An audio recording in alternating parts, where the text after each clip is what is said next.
Good morning, everyone. We are now live on Monday, March 21st, is it? Yep. And um, we're happy to be here with Steve Sapato. Steve is a speaker coach, and I've known him for a little bit now, not too long, but what I've been impressed with by Steve from Steve is just his knowledge of how to how to deal, how to talk to people, and how to relate to people, et cetera, et cetera. So Steve is a communications expert, and people hire Steve when they want to give exceptional presentations, learn how to sell more, or be more confident in front of people. So welcome, Steve Sapato. Thank you very much. A pleasure to be here, Gabe. Thank you very much. All right, and you can also text the word speaker to the number 21,000 to get his digital business card. I'll put up this little banner for him. So Thank you. anyway, Yeah. so so we were just talking about where we live, and you said you're in Tampa, right? And how about you? How big of a family do you have, or how's Uh, that part going? Just my wife and I, we've been married right at 5 years, and Mhm.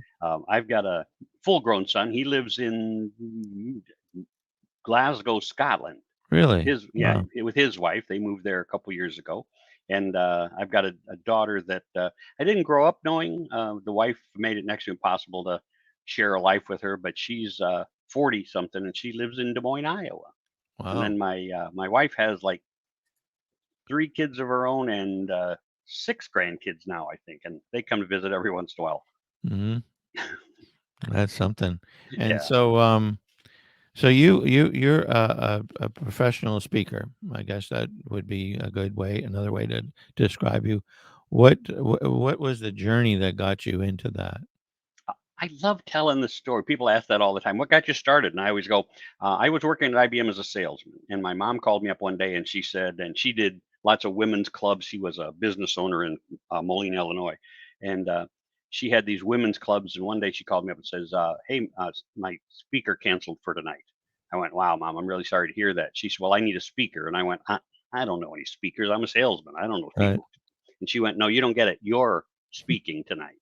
And I went, no, no, that's not what I do, right? And she went, no, you don't get it. You're speaking, and you know how that works. You don't say no to your mom. Right. So I showed up that night and did a talk and had a good time, and they invited me back, and then other people started to invite me, and it just took off from there. It took a Really? couple years. Wow. I tell people uh, I spoke for 2 years. I spoke for food. If you'd Mhm. feed me, I'd show up and do a 20 Mhm. minute talk. And What did you talk about that night? that night, oh, that's a really good story. You ready for that one? Yep. And that okay, so it's all old ladies. Now keep in mind I'm 25 years old, so they were all Right. old ladies. Like they were 55. Oh my gosh, they were Yeah. old. Yeah. And so I couldn't. She said, speak on whatever you want to speak on. So I decided to speak on the evils of alcohol and how alcohol is, it ruins lives, it destroys businesses, people, get in Right. fights with alcohol, all the bad stuff. Right? I said, and the strange thing is the government, American government, has a thing that they can do away with all the evil, all the badness that is alcohol is wrapped around. They can remove it, they can eliminate it, and still give everybody the pleasure like they get from alcohol. And all these ladies are like, "Really?" I went, "Yeah. Would you like to know what that is?" They went, "Well, yeah." I went, "Marijuana," and they were all like, "No." Keep in mind this is 40 years ago, so Right. we weren't talking marijuana like we talk it today. So Right.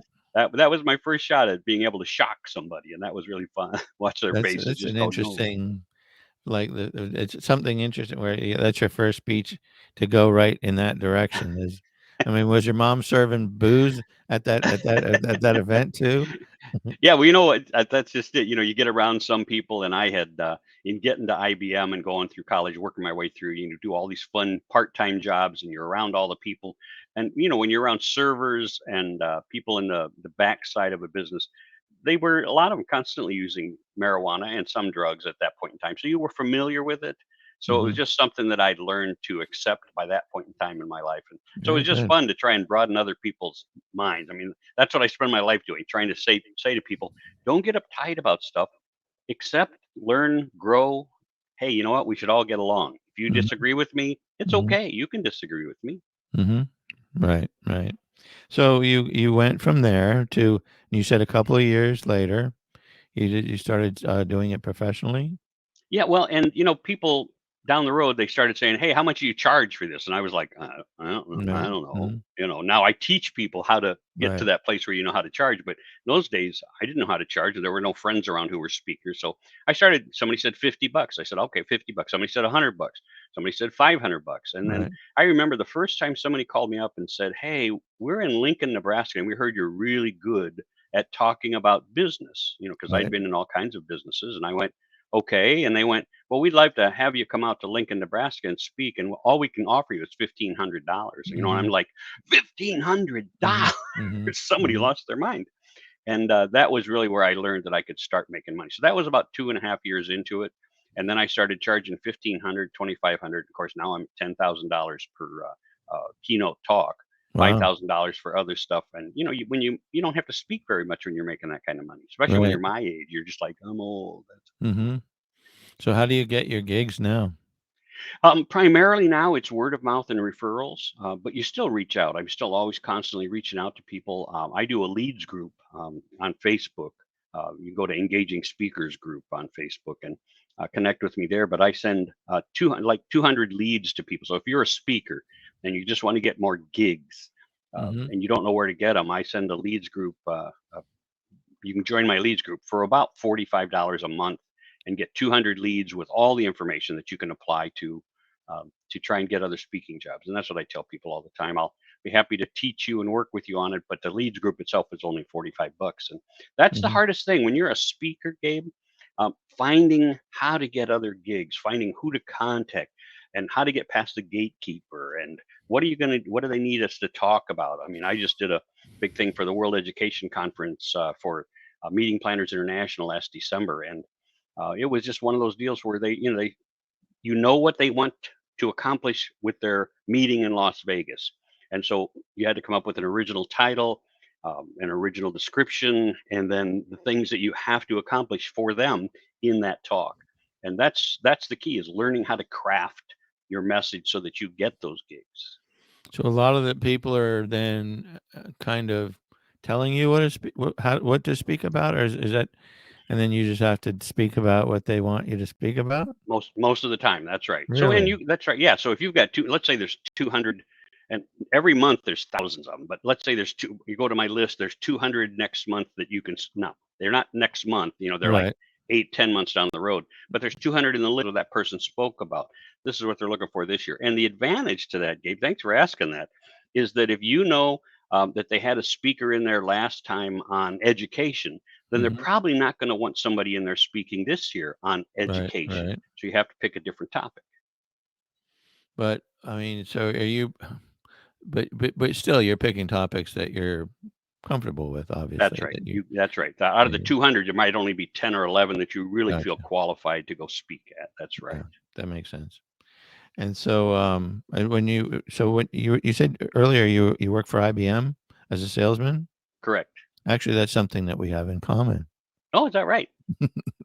Yeah, I worked for the IBM store in DC selling computers when I was um, selling PCs for $5,000 when I was in college. It was kind of Oh, a do they first have the job. And keyboard? yeah, yeah, Clickety exactly. clackety click. And Magnetic keyboards. They just had the correcting selector coming out in those days. So I was a little before you, I think. But yeah. yeah, yeah, and I wasn't a salesperson. I was a software developer.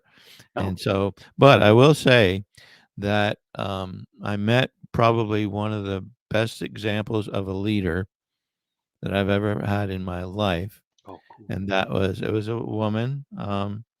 And she brought me into the office, and I thought I was going to get fired or something because I wasn't really selling anything.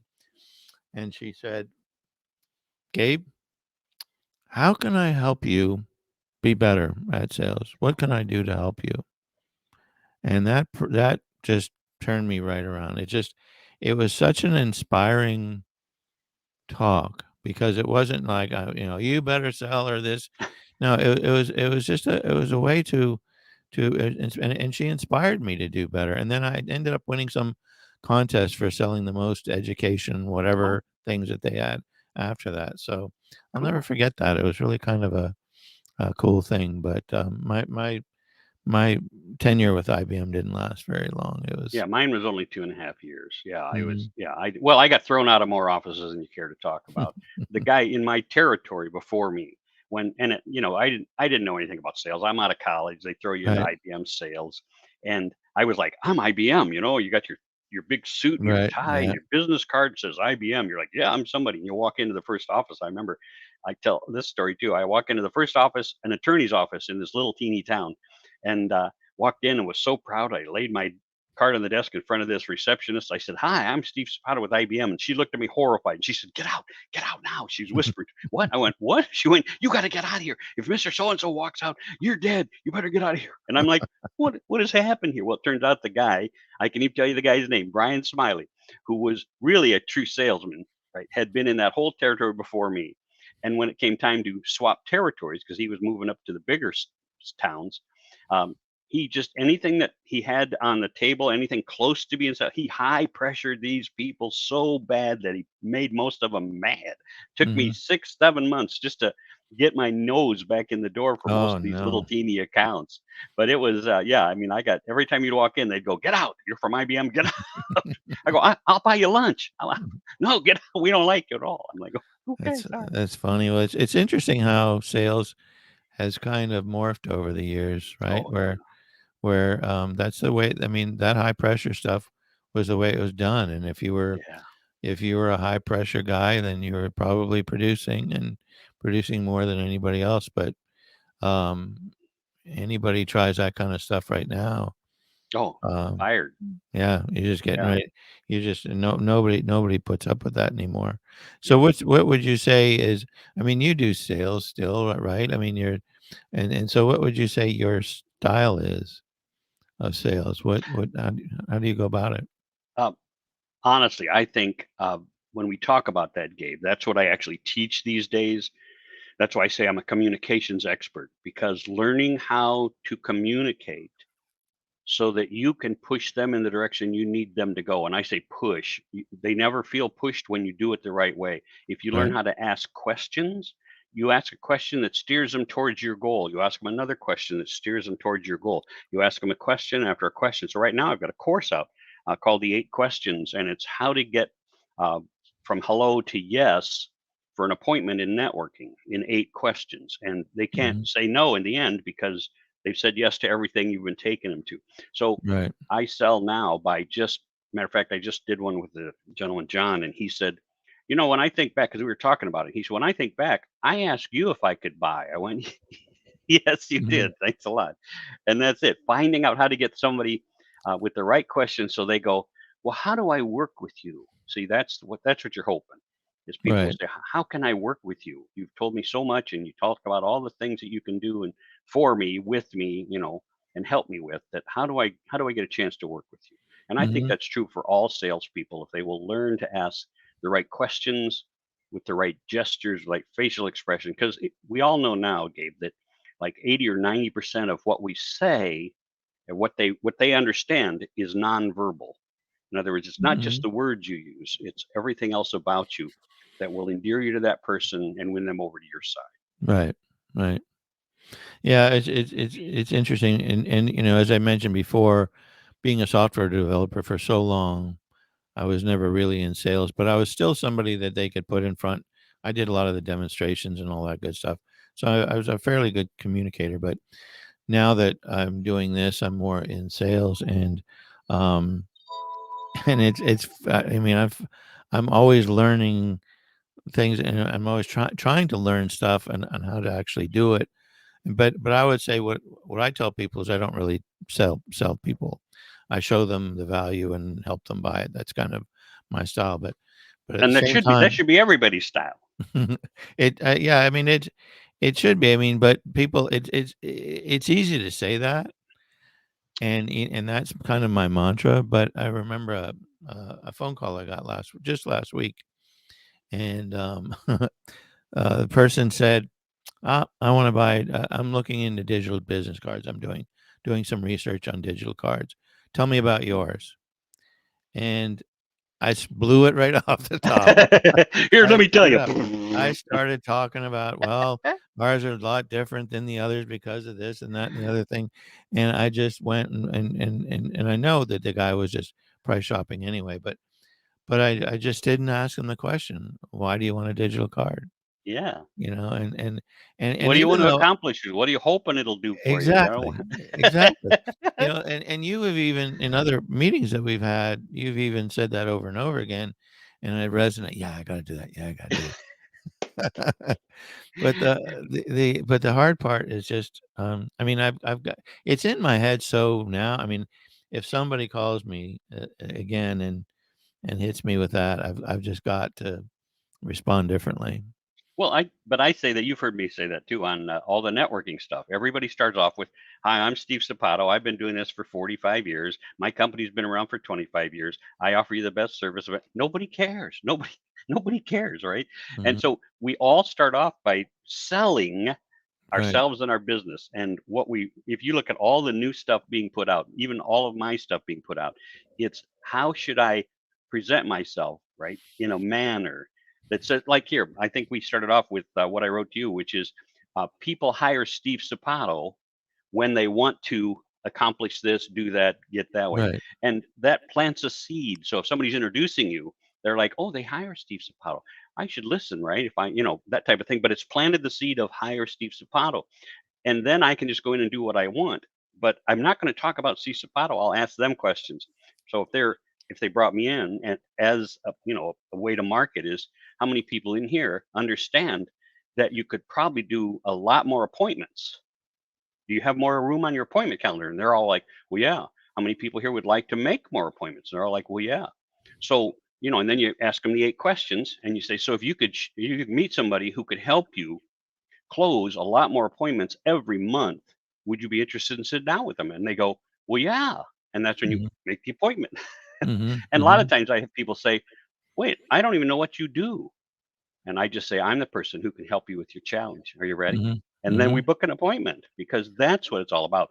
It's tough not to do what we've been taught to do for Right, 20 or 30 years, Gabe. right, You and I've been taught for 40 years. right, and But everybody people else, I say, mean, everybody else is doing it too, right, the same yeah, way. that's right. That's right. As a matter of fact, when people hire me, I have people hire me for $1,500 just to teach them the networking, right? How to Mhm, make that pitch. And then the first 2 times because I always say, invite me into your networking group so I can watch you on video or whatever it is. And they fall right back because you got 20 other people in their network group who just state, "I'm Steve Zapato. I did it." They fall right back into it. And I'm looking at them going, "We spent a whole month to teach you this pitch," and they fall right back into the old pitch because it's convenient. It's what they know. right, So and it's kind of what's expected too. Alright, so I'm gonna make a commitment. I do a lot of networking, as I mentioned, I network in M3 Linked, and it's weird because normally when you go to a networking event, it's your speech, I mean, it's never written down. It's always memorized, or not memorized, but you always speak off the cuff. For some reason, most of the 60 seconds are scripted by us, and yes. I and it's only because I don't even I can't even explain why that is. But it just is. I mean, because for me, I have a lot to get out, but that's probably the problem.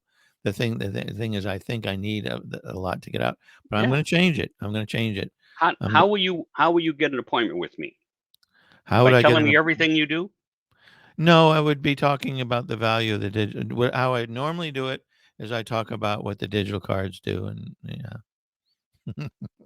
Because what does the digital card do for me is what I'm asking, Gabe. Right, If you exactly. keep telling me stuff, I go, just I had somebody, I don't remember what it was. Somebody wrote to me or somebody said, and the first 3 sentences, they didn't talk about me. They didn't say, "Hey, Steve, this is what we're offering." They said, "Ah, blah, blah, blah, blah, blah." And I went, Right, "Never mind. I don't care. Boom, gone." right. It's if they asked me a question, they said, "Would you like to?" Like, and what's Gabe's primary thing with his digital cards? Would you like to be more visible? Would you like to have more clients? And we're all like, "Well, yeah." Mhm. How do your people get in touch with you now? What do you do to get in touch with your clients right now? And we're like, "Well, I give them a business card, or I give them my phone number, or I do that." You say, "Yeah, would you like to know a way that is absolutely foolproof and gives them information because they ask for it, and they're going to go, well, yeah. And that's when you say, well, we need to have an appointment because they Mhm. don't care what you do yet. How Mhm. can you help me get more appointments? Right. Use my digital business card and people will book more appointments. And if Mhm. they don't, you've got their information so you can reach out to them and say, hey, what'd you think of my digital business card? Let them respond with, Mhm. that was pretty cool, right? You say, good. What part did you like best about it? Or what about this? Or when we connected, what were you looking for when we connected? Right. And now we can have that conversation about how your business card can actually help them. Mhm. That's Well, just I'm my gonna two cents. I'm gonna rewrite my pitch this week, and it's gonna be all it's gonna be all that. Cool. Um, but anyway, so we'll see how that goes. Um, so let me get to some of the questions that you had given me. What do you think holds most people back from greater success? That's a good one. There's so many things holds us back from greater success. It's our own fear and our own unwillingness to change and our unwillingness to be wrong. So the fear is, and my wife says this to me all the time. She said, you can't be embarrassed. I go, nope. I gave up being embarrassed 20 years ago, 30 years ago, because I Mhm. did so many stupid things and got embarrassed. And then I finally just said, it hasn't changed my life and it doesn't make any difference. But most of us are so intent on what the other people think of us that they're afraid of making certain moves. So what holds us back most of the time is our unwillingness to be seen in a stupid light. And stupid helps us sometimes, right? But it's also um, the unwillingness to be wrong. The more times I'm wrong, the more I learn and the better I can get at what I do. And I think that's one of the great challenges is that what holds us back is ourselves. I mean, it's always ourselves, Gabe. And they have to learn to get past that and start asking questions. Ask questions that they may not know. Ask questions that they know already that they know the answer to, but maybe the other person doesn't. I was teaching a class one time, and I had another teacher in the back of the room, and I said something. I was asking the class something, and they stood up from the back of the room, walked forward, and say, "Steve, how do you not know this stuff? Right? You're teaching this class now." Should have been embarrassing because I am Right. teaching the class. And I Right. just looked at him and I went, Robin, do you think I really don't know the answer to that? I'm trying to stimulate their minds to give me the answer. And Mhm. if I have to look stupid to get an answer from them, we succeeded. It's a win-win. And she was Mhm. like, "Oh, I didn't know you were doing that." Mhm. Obviously, right? Mhm. But we have to be willing to risk. So what holds us back is our own fear and our unwillingness to be wrong. Ask for Okay. help. Ask for help. Okay. So what if I mean, what if your business is going okay, but there's two sides of that where your business is going okay. You sometimes you'll wonder, well, am I on the right path? This isn't really taking off, but I mean, it's doing okay. But is it? Do I need to spend more time on this? Is it going to, am I expecting too much too early? That kind of stuff. When you and what like for instance, what I do is I'll typically try and come up with another innovation and add more value, et cetera, et cetera. But how do you know that you're on the right path? I guess that's kind of what I'm getting at. That's a great question, and I'll be honest with you. Most of us don't know until success is already slapping us on the back, Right. because a lot of times we don't even know success until we've gone through that place and suddenly realize, hey, I accomplished that or we did that. I always say have a mentor or a coach. Um, I've got a digital marketing coach who is teaching me all about LinkedIn, helping me do better posts on LinkedIn so I get more interaction to find out what people are really looking for, what questions trigger them.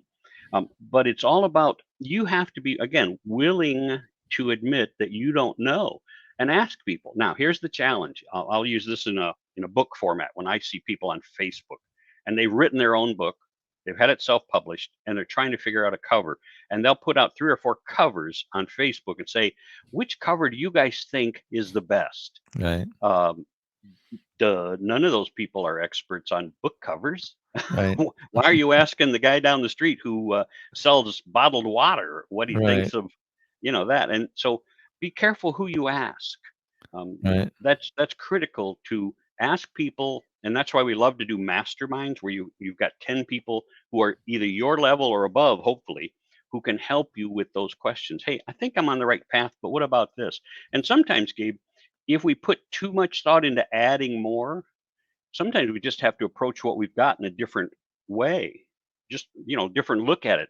Maybe I've been posting this meme or this kind of meme on Facebook for 2 years, and I'm Right. and I'm stuck at a plateau. And then somebody comes along and says, "Well, that's because first of all, maybe you're on the wrong platform. Maybe you should be on LinkedIn or Right. Instagram or TikTok." But they might just say, "Well, that's because you're saying this way." And I go, "Well, what should I be saying?" And they say, "Well, you have to word it that way." And then suddenly you change just the wording. It's the same offer, Mhm. change the wording, and you get 4 or 5 orders. And you're like, "Holy cow, has it been Mhm. that the whole time?" Right. Somebody with new eyes to see what you're doing and who can help you maybe offer suggestions. That's what I tell people. I'm a great idea guy. I get 20 or 30 ideas every time I wake up in the morning. And sometimes it's about your business, Gabe. Sometimes it's about my business. Mhm. Mhm. And if, people don't ask. So if you have, I tell people, call me up. I got 30 minutes to give you ideas on your business if you want it. If you don't, Mhm. that's up to you. But Right. again, open to learning, growing, and being wrong. Right. Well, I think you know me. I've always been. I'm like a drinking from a fire hose from all the people that I met through not only the networking but my clients. I mean, the Thursdays, the power hours that we have. I think I'm the one who benefits most because I'm there every week and I I see. think we all benefit. I think that's Yeah. what's cool about it. Yeah. We Yeah. all get a little peek or an idea. That's what I tell people all the time, Gabe. When you go to something, it's your job to walk away with one idea. Mm-hmm. Right. So and as you spoke, an idea popped into my head, Cool. um, because I think one of again, my business is about growing other people's businesses, and and part of what I like about my business the most is the community that we all interact and people have access to the community once they're in it.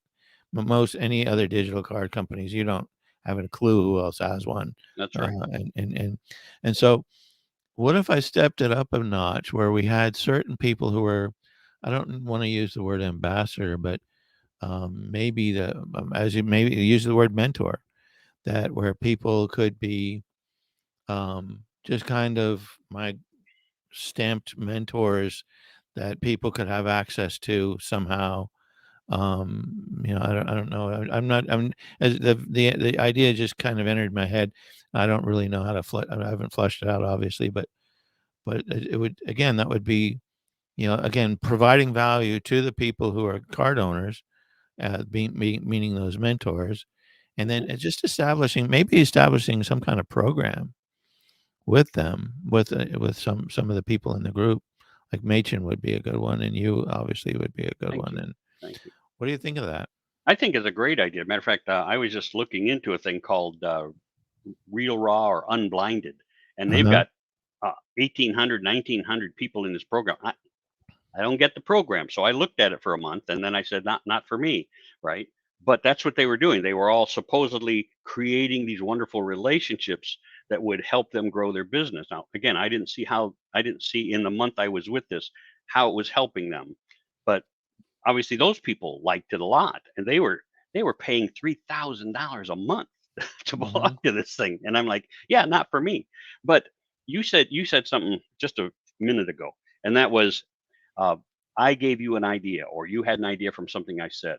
And I have a thing out there, and I got it from someplace, but it says 1 + 1 = 10, Mhm. right? And that's because if I sit here and try and figure it out all by myself, I got one idea. It's my Right. idea. But when Right. I team up with Gabe has an idea, I have an idea, and together we come up with a third idea because of Mhm. what we did together, and then a fourth and a fifth, and we end up with a whole bunch of ideas because we collaborate. And that's crucial. That's what you're talking about here. So whether you call it collaboration partners or brainstorming partners or mentorship partners, you know, that's I think it's a great idea. Having people who can help other people, offer ideas, suggestions, just listen to their ideas sometimes because the people just need to bounce them.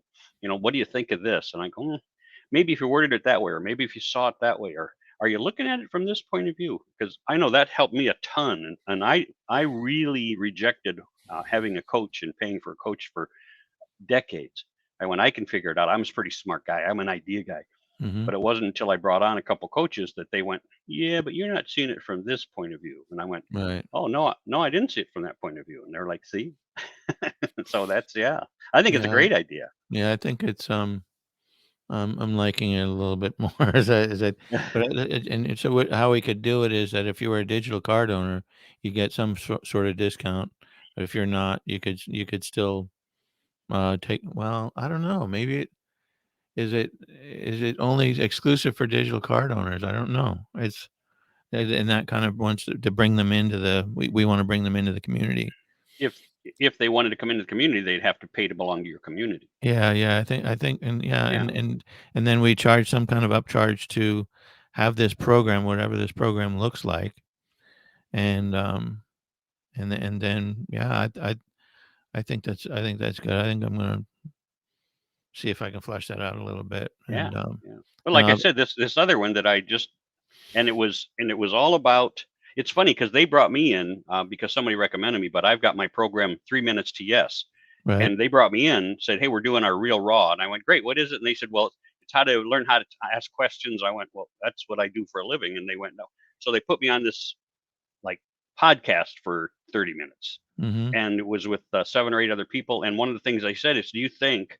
And they don't know me, right? None of them knew me. They just happened to. I don't know how they got me, but they said, "Do you think you could get to a yes in under 3 minutes on a conversation?" I went, "Well, yeah." mhm, And they put me. They thought they were putting me on the spot and said, "What do you want?" I said, "How about this lady's a realtor, and I'll figure out how to get an appointment with her." They went, "Okay," and she put up some roadblocks, But what it amounted to is I got to yes, and they were astounded that I knew exactly how to get to yes because they mhm, hadn't done my background yet. And that's what they're trying to teach these people at, and again, $3,000 a month, to teach them how to have confident conversations, how to be able to communicate more effectively, how to be able to reach out and have these networking things that they call real raws, and I guess bring other people into the system. But I asked a couple people, how long you been doing it. One guy this morning, I'm still looking at that. This morning said he's been on it a year. Another guy's been there since November, and I don't see a place for him to go for 3,000 a month. Uh, right, but so I mean, if you're charging, I don't know, $97 a month to get a coach, so to speak, which is what you're getting. Anytime you get a mentor, anytime you get other people who can help you, it's coaching, mhm, and that kind of thing is worth money. right, absolutely. Yeah, so, well, what I'll do is maybe I'll reach out to you and Chris Michelle and Machen, and maybe we can brainstorm, have a meeting, and see how we could actually flush it out where Yeah, everybody gets. I mean, I like the idea of you come in and say, okay, this is our program, and you speak to Steve, and he'll deal with you with this. Machen will deal with it with that. Chris will deal with you with that, and then you get however maybe 5 different meetings out of it for yeah, 500 bucks. I don't know who, probably maybe more than that, 1,000, whatever it is. I mean, yeah. that's Whatever it something is. yeah. So I'll start that up. Yeah, Cool. yeah. Coach Chris is a good guy. So yeah, a Yeah. I lot of mean, intelligence there, a lot of smart there's stuff going lots on of, there. that's what I like about our community is that, I've reached the age where, I don't deal with drama. It's No, out the window. It's just anybody. So anybody who gives me that, no, you're gone. I don't deal with you. yeah, Um, I agree. and then you Well, have, I don't understand why people get upset in the first place. Why do people get upset? I don't know. I well, always say it's because they don't know how to ask the questions. well, no, I think people, well, this day and age, people are, the drop of the hat. People are on the, yelling about this, that, and the other thing. There's lots of reasons for it, but it's out of, if you, one thing I learned is, you can't control the direction of the wind, but you can adjust your sails. So, the wind, just because the wind's blowing the wrong way, what are you going to yell about it? No, I Yeah, mean, that's right. That's right. What good's it going to do you anyway? exactly. So we didn't get to all your questions. Let me pick one here. Sure. Okay, what do you think will help most people achieve success in their business? Um, I think what would help most people achieve success, period, Mhm. is learning how to ask, learning how to speak to somebody, right? And that's really good communication skills. And most of that is learning how to ask questions and really listen. Um, Most of the time that people talk, if you remember some of the best conversations you had when you walked away from it, you did most of the talking. That's because we all love to talk about ourselves. Mhm. If instead you were the person asking the question and they walked away, I've had people say that to me. They go, "Hey, you know what? Tom said that you guys had the best conversation he's had in a long time." And all they wanted to do is go, "And I didn't talk at all." Mhm. Mhm. Because I learned to ask Tom questions, right? Mhm. I just learned to say, "Hey, what's this? How's that? When will you do this? What happens if that happens?" And when they're done, they're like, "Man, that was a great conversation. I really appreciate you. That was good." And a lot of times they go, "You're so smart." And I I want to go, "I didn't say anything." But Yeah. they answer the questions, and when they answer their own questions, they knew the answer sometimes, and they give me the credit for being so smart just because I learned how to ask questions, and that's a real conversation piece. Mhm. If we when we do the networking, let's go back to networking. When somebody says, "What do you do, Steve?" I never answer, Gabe. I don't. I just try not to do it. You know, if it's a one-on-one, person to person, I go, "Boy, thanks for asking. I appreciate it. Hey, can I ask you a question first?" They go, "Well, sure." I go, "I'm sorry. What do you do?" And then they spew everything they know about Yeah, what they yeah. want to do, and I can learn everything I need to learn. How does that expression go? If I talk, I know what I know. But if I let you talk, I know what I know, and I've learned what you know. Interesting. I like that. I like that a lot. Yeah, that's true. Yeah, that part would be hard for me because when people ask me, "What do you do?" I'm the godfather of digital business card. That comes right out. Well, That I'm the comes most out. famous unfamous speaker in America. That yeah, Yeah, like, and yeah. you gotta go grab a hold of that, and it's okay to say that, I guess. See, don't, because that way you can actually back it up and say, "So that's what I do. How about you? What do you do?" And Yeah, because you that's don't true. give them a chance to ask you other questions, because Mhm. then you've lost control of the Right, conversation. And right. people say, "Well, what about this?" I go, "The good thing is if somebody's talking way too much about something that I'm absolutely not interested in, I can Mhm. interrupt them and ask them again about themselves, and they'll take off in that direction." So they might have been Right, telling me all about their business as, like, we talked a John Deere spokesperson, right. and we're 4 minutes into that, and I'm bored to death with it. And I go, "Hey, but what do you do for fun?" Right? And I'm still talking about them, so they're more Right. than happy to switch that conversation and talk about that. So you Mhm. have control of that conversation every inch of the way. Very cool, very cool. Well, I've really enjoyed this, Steve. Our time is Thank you. about up. Again, let's put your banner out here. Um, my Yeah. guest, text speaker to 21 to 1000 to get Steve's digital business card. I never did my plug for Digital Accelerant, but I think if anybody's been paying attention, at least they should know that I'm the godfather of the digital business card. You can text the word Gabe to 21,000, or you can also text it to 321-421-5213, and you get my card. And there's as I said, it's a community. It's a lot more than a digital card. But anyway, so but I'm not going to say any more because just get an appointment with me and I'll ask you a bunch of questions. Right? And you'll be glad you did. That's what's Yeah, cool about it. exactly. They're all All right. glad to know Gabe, and he's such a good host on everything he does. Well, thank you. I appreciate that. All right, Steve. Well, we'll see everybody next week, and thanks for joining us.